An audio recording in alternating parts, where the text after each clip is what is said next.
Alors, je vous fais une correction augmentée de l'exercice 26. Donc, on a une skieuse qui démarre du point A à vitesse nulle, qui est tractée par un bateau qui arrive au point B avec une certaine vitesse.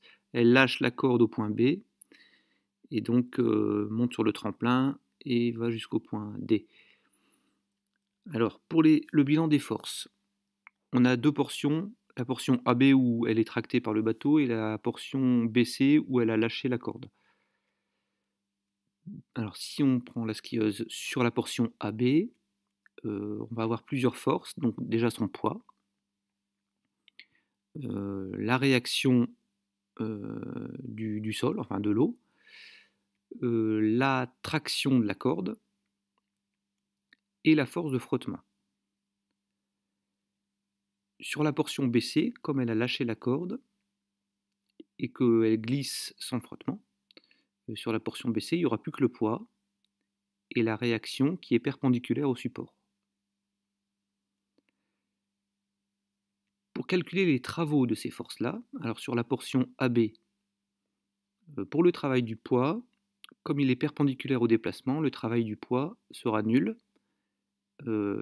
De manière identique, la réaction du sol ou de l'eau sera nulle aussi, parce que perpendiculaire au support, perpendiculaire au déplacement. Ensuite, pour le travail de la force de traction, T et AB présentent un angle de 0 degré. Donc en fait, on va avoir T fois AB fois cosinus 0, donc en fait juste T fois AB. Donc on a un travail qui est moteur, tandis que les frottements vont s'opposer au mouvement, et donc ici, entre F et AB, on aura un angle de 180 degrés. Donc cosinus 180 degrés, ça fait moins 1. En fait, le travail de la force de frottement, ça sera moins F fois AB. Donc ici, un travail résistant. Ça, c'est sur la portion AB. Sur la portion BC, alors les forces sont schématisées de cette manière-là. Pour le travail du poids, on peut calculer de deux manières différentes. Soit on applique la formule standard du travail, et donc dans ce cas-là, on a besoin de l'angle entre le déplacement et la force. Donc ici, on a 90 degrés plus l'angle alpha. Et donc si on applique cette définition-là, comme le poids c'est m fois g, le travail du poids, ça sera m fois g fois le déplacement fois le cosinus de l'angle entre les deux.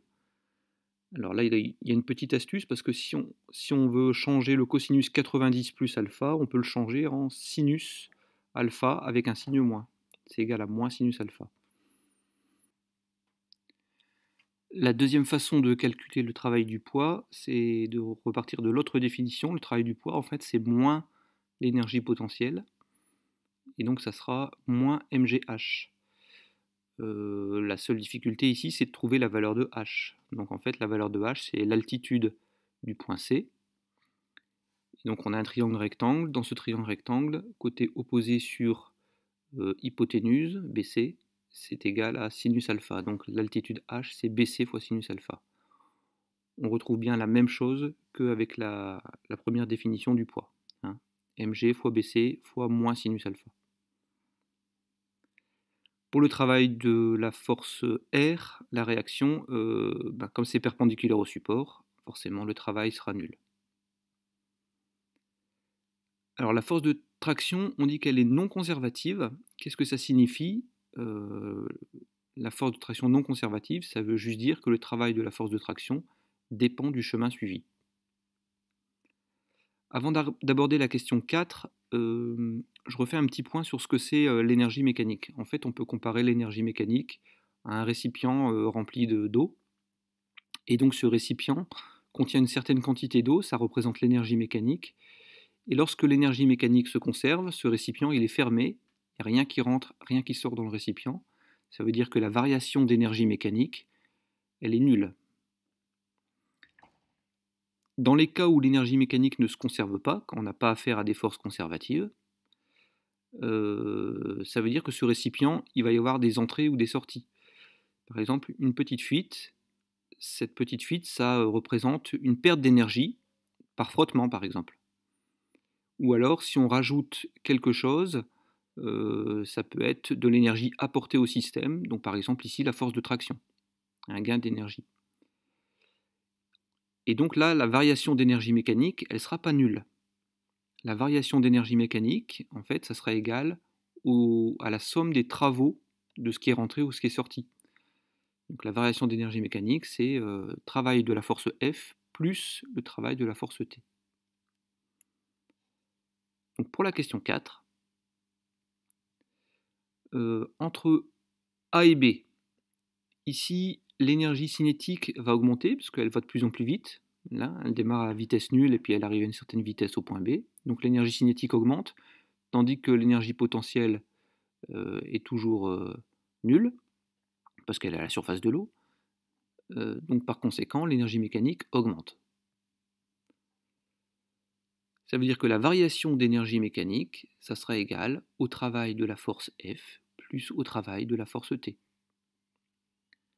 On peut remplacer chaque terme par son expression. Donc 1 demi de mvb carré. L'énergie mécanique au point A, c'est 0 parce qu'elle est au niveau du sol et puis son énergie cinétique, c'est 0. Et les travaux des forces, c'est ce qu'on avait trouvé au début de l'exercice. Alors le but, c'est d'exprimer la valeur de la force de traction T. Si on isole la force T, on va trouver, en remplaçant par les valeurs, 188 newtons. Sur la portion BC, les forces sont conservatives, ça veut dire que l'énergie mécanique est constante, donc il n'y a pas de variation d'énergie mécanique, EMB égale EMC.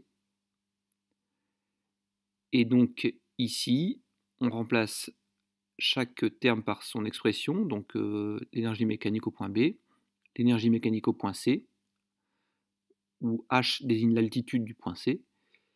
Et donc si on cherche la valeur de la vitesse au point C, à partir de ça, on va trouver que VC vaut 14,8 mètres par seconde. Sur la dernière partie, c'est exactement la même chose, il n'y a pas de frottement, donc les forces sont conservatives. La skieuse n'est soumise qu'à son poids.